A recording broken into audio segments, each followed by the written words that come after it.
Bonjour à toutes, bonjour à tous, nous sommes le 30 mai, bientôt l'été, voilà l'été, oui. Oui, alors aujourd'hui, par quoi commencer? Une citation de Sacha Guitry peut-être. Être riche, ce n'est pas avoir de l'argent, c'est le dépenser. On avait des riches qui savaient vivre jadis, aujourd'hui les riches ne dépensent plus rien, ils thésaurisent, ils s'exportent, pour le dire poliment. Ils protègent leurs capitaux qu'ils font fuir par la petite porte. Comme notre président qui nous a bien menti depuis le début. Ah, notre président, notre cher président, mon Dieu, mais que pourrait-on dire de lui? Tellement de choses et rien du tout. En fait, c'est un type insignifiant. Pardon. C'est un personnage insignifiant, mais qui donne du signifiant à cette population qu'il tente de manipuler avec son staff. Et en fait, il a une armée de dragons autour de lui, une armée de démons qui gèrent sa destinée sublime. Quel gâchis! Quel gâchis cette France avec cet homme-là, incapable, incompétent, bon à rien, mauvais à tout, enfin c'est n'importe quoi. Comment les Français ont-ils pu élire un type pareil? Mais dans le fond, il valait mieux Marine Le Pen. Il vaut mieux quelqu'un qui en a devant que quelqu'un qui en a derrière. Alors hier, il y a eu une grande rencontre, une rencontre d'importance du point de vue de la politique internationale. Cette rencontre, eh bien, c'était celle de Poutine et du président Poutine, donc de la Fédération de Russie. Et je ne peux pas dire ça. Et de Ramanujan Macron, le dirigeant de la France. J'y arrive pas. Je vais essayer encore. Macron n'est rien de France. Les ornementants des francs. Je peux pas. Ça sonne pas. Déjà le ventripotent, ça n'allait pas. C'était mon ennemi, c'est la finance. C'est la finance. Vous vous rendez compte qu'il a trahi toutes ces bonnes paroles, tout ce pourquoi il avait été acclamé, il a tout trahi. La grosse vache. Et maintenant, il va toucher une retraite de 37 000 €. T'en avais pas marre, là, de payer les incompétents? C'est comme les types qui ont ruiné le Crédit Lyonnais. Au lieu de les virer, ils leur ont donné des promotions puis des primes. Qui c'est qui a payé? C'est toi, hein? C'est moi? C'est nous? C'est un scandale, ce pays. Ce pays, c'est une honte. C'est une honte. Nous sommes gouvernés par la honte absolue. Donc hier, on a eu la démonstration grandiloquente de ce petit homme qui se prend pour un président et qui n'en a pas l'envergure, ni la qualité, ni les compétences. Face à lui, il avait un géant, un homme d'une expérience exceptionnelle, un combattant, un guerrier, un stratège. Macron, c'est un beau parleur, alors pour lui, c'est pas grand-chose. Mais ce qui était important, c'est la présence du président de la Fédération de Russie en France, au Palais de Versailles. Ça, c'est la seule chose qui a été importante, parce que tout le reste, c'était du pipeau, et le président Poutine a bien compris la situation. Il a laissé braire les vaches. Il a répondu à un journaliste qui a eu l'outrecuidance de lui poser une question imbécile à la française, qui avait sans doute été prévue par le staff de Macron pour essayer de l'aiguillonner, vous savez, du genre Ah, on va lui faire une saloperie, on va lui dire un truc là et on va le niquer, hein. Vous allez voir, parce que nous, les Français, on est vachement malins. Alors le journaliste lui a dit, a parlé justement de l'éventuelle intervention de hackers russes au cœur de la campagne présidentielle et de sa relation avec Marine Le Pen.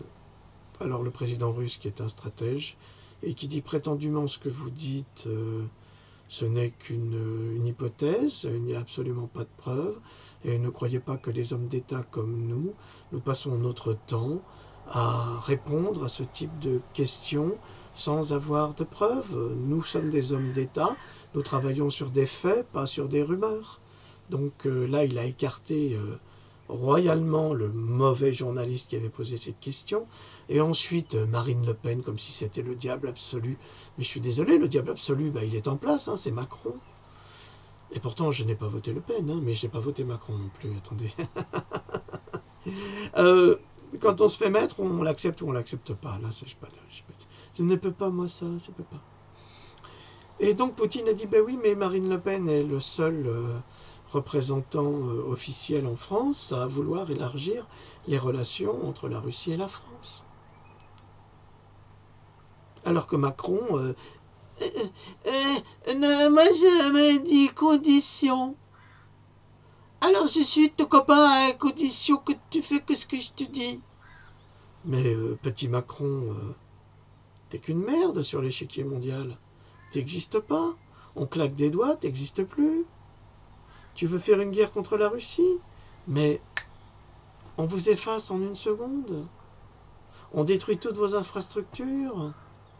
On bloque toutes vos centrales nucléaires. Comme ça. Ah, parce qu'il faut quand même que vous sachiez que les Russes sont dépositaires d'armes militaires qui sont extrêmement en avance, même sur les Américains. Souvenez-vous de cette histoire de porte-avions américain qui s'est retrouvé bloqué en mer de Chine. Ça vous a rien dit, ça? Attendez, la technique américaine, le dernier cri de la technique américaine, on aurait dit un vaisseau spatial, le vaisseau. Eh ben, bloqué, bougez plus, plus rien. En rade. On a dû le remorquer. Est-ce que vous savez pourquoi? Parce qu'il y a un avion de chasse russe qui est passé et puis qui a mis en place un système de brouillage électronique qui a complètement grillé, mais alors complètement grillé, tous les systèmes électroniques. Ça peut le faire sur les bateaux, ça peut le faire sur les avions, ça peut le faire même sur les missiles. Ça veut dire que la Russie est inattaquable. Et c'est pour ça que les Américains, ils se bouffent les couilles. Parce que Poutine a des armes qui les mettent à zéro. Ils sont complètement... Alors leur bouclier antimissile, ça fait rire que les corbeaux. Hein. Donc c'est ça qu'il faut comprendre. Macron n'a pas de conditions à donner à Poutine. Poutine connaît mieux l'histoire que lui. D'ailleurs, Macron nous a parlé de Pierre le Grand. C'est très gentil de nous parler de Pierre le Grand, mais les architectes français, pauvre cloche, Pierre le Grand, il a aussi ramené les Italiens. Hein, parce que, comme par hasard, Saint-Pétersbourg, c'est la Venise du Nord. Oh, oh, oh. À ton avis, c'est pourquoi c'est la Venise du Nord? Parce que c'est les Parisiens? Non, c'est les Italiens. Alors si les Parisiens, les Français, les architectes français ont fait quelques ébauches, Pierre le Grand a beaucoup mieux favorisé le talent des Italiens qui avaient déjà construit Venise dans des conditions remarquables. Non mais Macron connaît rien, c'est vrai qu'il connaît rien en culture. Puis après il vient nous parler de culture. Souvenez-vous, hein, il n'y a pas de culture française, c'est ce qu'il avait dit, hein. Vous vous souvenez? Maintenant il est à Versailles. Ah, regarde les tableaux, là je comprends rien, mais c'est pas grave, regarde. Et regarde celui-là, et regarde celui-là, et regarde celui-là. Eh, c'est pas pathétique tout ça? Et ça, c'est notre président. Puis c'est pas fini. Vraiment. Et alors le pire, c'est même pas la médiocrité de Macron. C'est pas ça. Le pire, c'est le scandale de la presse. Comment ça? Vous avez rien entendu. Hein? On n'arrête pas de dire, oui, Macron a écrasé Poutine, oui, Macron s'est tiré d'affaire, oui, Macron. Mais Macron, rien du tout, il a été ridiculisé comme un nain. Il faut regarder RT, hein. Il faut regarder les informations russes, hein. Vous allez voir. Vous serez surpris, hein. Vous serez surpris de comparer les informations françaises et les informations russes. D'ailleurs, les informations de RT sont interdites, mais interdites d'accès à M. Macron. Pourquoi? Parce que c'est les seuls à dire la vérité. C'est pas plus compliqué que ça, hein. Bon, allez, je vous ai écrit une satire. Mais vraiment une satire, mais bien lourde, avec des choses grossières. Alors, les esprits fragiles, dégagez. C'est pas pour vous. On va y aller.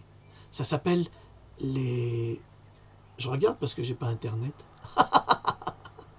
Mais je prépare quand même à l'avance. Hein? Les Versaillais. Les Versaillais. Hier soir, en regardant les infos à la télévision sur la rencontre Macron-Poutine, j'ai soudain été pris d'une nauséabonde. James astiquait son 007 dans le fauteuil pour le meilleur mes empires, et Sean caressait sur un canapé son épouse mulâtre, Aretha Connery, qui gloussait en disant à son époux « What you want, baby, I got it. What you need, do you know I got it. All I'm asking is for a little respect when you get home, just a little bit. » Après juste une petite bite des Beatles, sauf qu'avant c'était Respect, d'Aretha Franklin, qui aurait épousé Sean Connery et donc devenu Aretha Connery.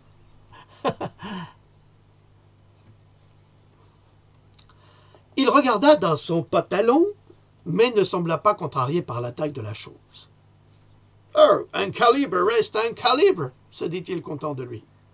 D'autant que les journalistes de la télé, après nous avoir passé le même navet que la vieille, nous dressaient le portrait d'un nain imbécile, alors que Blanche-Fesse se laissait tripoter par les 7 mains d'un ours sibérien. Je vous l'ai dit, c'est une satire, c'est du grand n'importe quoi. C'est pour ça que c'est drôle ou que ça ne l'est pas. Donc, il faut vraiment pas se prendre au sérieux. Ok? Ok? Ok? Le jeune nain potent, puissant selon ses dires, prétendait tenir la dragée haute pour que l'ours ne puisse point la saisir. Mais il n'était pas à son premier cirque venu et des acrobaties. C'est qu'il en avait vu.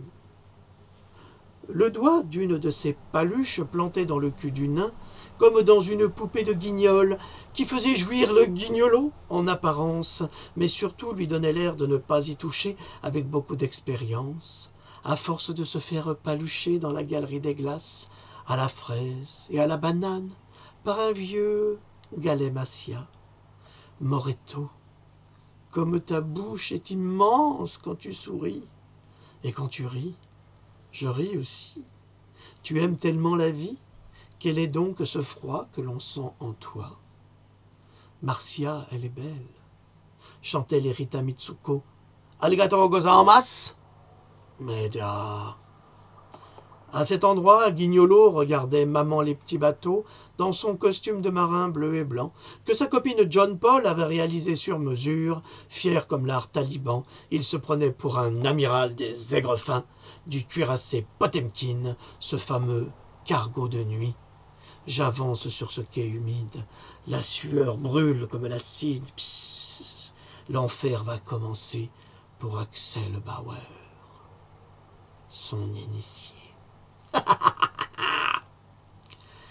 Il donnait grande conférence sur un sujet comique devant un parterre de presse journalope, enfant de salope. Mais non, mais si, il avait mangé une bonne plâtrée de chili juste avant. Quelle idée gourmande l'avait saisi à cet endroit et se sentait tout à coup pris par les spasmes des gaz toxiques de son joli ciel Siri qui lui tint ce langage. Que puis-je faire pour vous? Rien, Siri, je décharge. Je ne comprends pas votre demande. Il se tourna, le regard noir, et accusa subitement son cuisinier Bachar de l'avoir empoisonné. Et pour sa double peine, décida de le bombarder de ses salves malodorantes pour se venger, et pour ce faire, il tira sur sa quéquette à travers son costard de luxe pour décharger une bordée, et taratata! L'autre fut subitement gazé de cette fiente toxique républicaine faite dans l'atelier de son intestin rebelle. Bachar, le mal t'a pris, et je détruirai ta patrie pour ta mauvaise peine. À cause de toi, des gaz toxiques sur ton peuple, je ferai tomber comme la pluie des grenades que je ne cesse de te lancer. Ta démocratie n'est pas la mienne, mais si ton peuple t'aime plus que le mien, et moi, jaloux d'orgueil, prétentieux autant que vicieux, faux roi, en toi, enlève ce doigt, ours mal léché, faux président, je dois faire croire à notre auditoire qu'il n'est pas dedans. Voyons, je dois garder la prestance du président descendant pour faire bonne figure dans le noir. Du brin! Entendant telle injustice, l'ours de Sibérie s'interposa. « Mon doigt est bien là où il devrait être, ne trouves-tu pas? Et si tu t'avises de croire que tu me donnes des ordres, je fais sortir ma griffe pour te déchirer le rectum en une fiente anale aussi longue que le tigre ou l'œuf rate ou que la faille de San Andrea. Petit président de peu, qui parle pour ne rien dire, crois-tu un instant que ton peuple ait la moindre confiance en toi? Tu ne fais que mentir et parler de rien. Quant à comprendre la géostratégie, c'est celle du prépuce dont tu t'es privé que tu explores en vérité. La seule chose que tu connais, c'est les gaz et les gaz des autres, mais surtout les tiens. Peux-tu péter sur commande, comme celui qui a l'orifice élargi par le cercle de tes amis? Tu ne sais que du doigt pointer tes ennemis, alors que je tire en appointé. Tu as été placé là pour faire l'andouille, et souviens-toi qu'elle sent le fion comme un vieux dindon. Dindon de foire, exposé au tout venant par jour de grand vent, et question vent, tu sais y faire depuis que Bachar t'a plongé dans cette galère. Qu'as-tu sans cesse à parler de bombes chimiques, comme une fille agite sa poupée en hurlant « Barbie, Barbiturique !» Te crois-tu si fort et si original? Tu n'es qu'un tartuffe de l'hôte de ces lieux, sans en avoir la truffe. Et pourquoi empêches-tu les journalistes de poser des questions? Es-tu si incapable de leur faire face? Sais-tu seulement que je fais face une fois par an à un interrogatoire de la presse russe sans la moindre censure, et cela pendant plus de 8 heures? Agir comme tu le fais est un signe de faiblesse. Jamais tu ne tiendras ta place avec telle paresse. Jamais tu ne seras l'homme d'élite que tu crois être. Tu n'es que l'homme d'élite de foutre dont tu te badigeonnes le torse en croyant être le calife à la place d'un autre médiocre chef de gouvernement. Tu vas découvrir qu'il est bien difficile d'être un chef, mais surtout un chef puissant, comme un aigle dont tu n'as pas l'envergure. Tu prends la parole qui ne t'est pas donnée pour faire croire aux naïfs que tu maîtrises ta prose. Mon pauvre ami, tu devrais faire une pause. Être banquier n'est pas le même métier que celui de président. Tu ne vends pas ta France à ton peuple ou aux autres pays. Tu la défends justement d'être vendue. Mais tes mots sortent de ta bouche comme un vieux dégueulis. Et la foule, ils éclaboussent, tel que tu l'as endormi. Lorsque tu déclares « La presse qui n'est pas avec moi et se moque de moi, dehors !» J'exagère, mais c'est une satire. Tu te prends soudain pour Hitler ou Mussolini. Réunis, et tu deviens toi-même ta propre pravda, ta propre caricature. Tu assassines l'esprit de ton pays pour faire de toi un petit roi maudit. Hypocrite petit manipulateur, crois-tu pouvoir agir ainsi pendant des heures et répandre sur ton peuple ta terreur? Tu me prêtes des intentions dictatoriales, mais chez moi, la presse est libre, alors que chez toi, la presse est une putain qui te torche le cul d'impitoyables suspects. Non, petit homme, non, tu n'es pas président, tu es petit neuneu à la grande gueule, et tu ferais mieux d'aller manger debout à le baraque à frites chez Momo pour apprendre à connaître ton peuple avec maman. Et une fricadelle avec une sauce picalelli, me dit mon staff. Il paraît que c'est dégueulasse, mais que ça fait chaud au cœur. Le nain imbécile, avec sa tête de sale gosse capricieux ou de vieille tante pernicieuse, se prenait pour un chef à vouloir tout contrôler chez les autres, comme il le contrôlait chez lui. Il fut pris par surprise de comprendre que les autres n'étaient pas lui. Il avait imposé à la putain de Babylone, cette presse maudite, un nombre de questions précises, mais il faut toujours être trahi. C'est le lot des petits chefs maudits qui n'ont pas d'envergure. Tu t'étonnas même. Ah bon?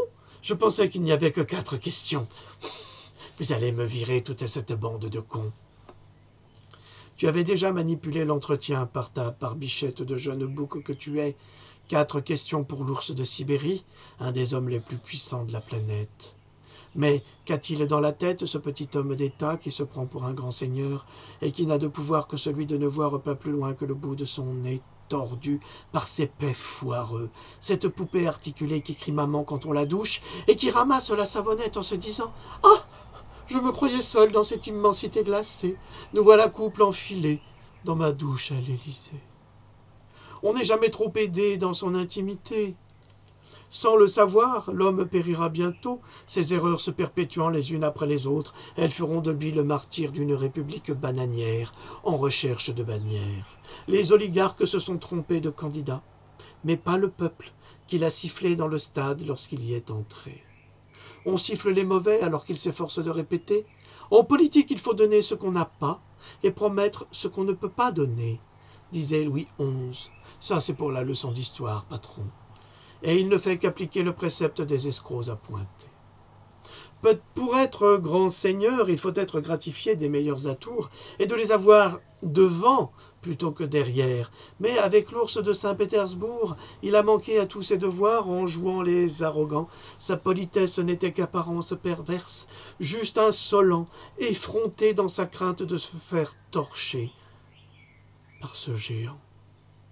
À la fin de sa sinistre rencontre, le nain imbécile a commis une faute de protocole impardonnable, en congédiant des journalistes soumis aux ordres, prescripteurs des plus mauvaises ordonnances, flatteurs et flagorneurs, fourbes traîtres à la patrie, en les congédiant trop tôt avant la poignée de main fatidique qui devait sceller l'union sacrée des 2 peuples. Aucun, ou presque, aucun photographe n'a pu immortaliser ce geste. Cet événement au point que le nain fit figure de ce qu'il est vraiment, un vulgaire amateur sans la moindre envergure présidentielle. Il avait beau froncer les sourcils, faire des grimaces qui ne le rendaient guère plus intelligent dans son absence totale de maturité, sale gosse qu'il était. Hier à Versailles, le Napoléon de Foire s'est ridiculisé, tout en ridiculisant la nation entière. Il a traîné la France foulée aux pieds, l'humiliant l'ours majestueux qui, de sa bienveillance, ne l'a pas déchiqueté. Pour le moment. Tout vient à point à qui sait attendre, et l'ours Bernard, chassant Collargol le tapis dans sa tanière, a tout son temps pour découper le faux président en fine lanière. Nous vivons une époque formidable.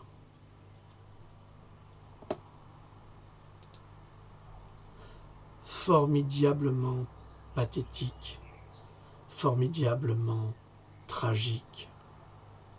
Pour nous, le peuple, les petits, ceux que ces gens méprisent. Méditer, comme Piaf, médite Piaf, c'est nul. Oh. Méditer sur ces tristes pensées, sur cette satire, sur cette envolée lyrique, qui peut-être vous a fait rire, qui sait. Elle vous a peut-être emporté vers des espaces de l'esprit qui vous permettront un jour peut-être d'écrire à votre tour des fadaises comme les miennes, et je vous le souhaite. Bon, je crois avoir tout dit sur ce sinistre personnage. J'ai pas voté pour lui. Vraiment, je ne vote pas pour les maudits. Salut, public chéri.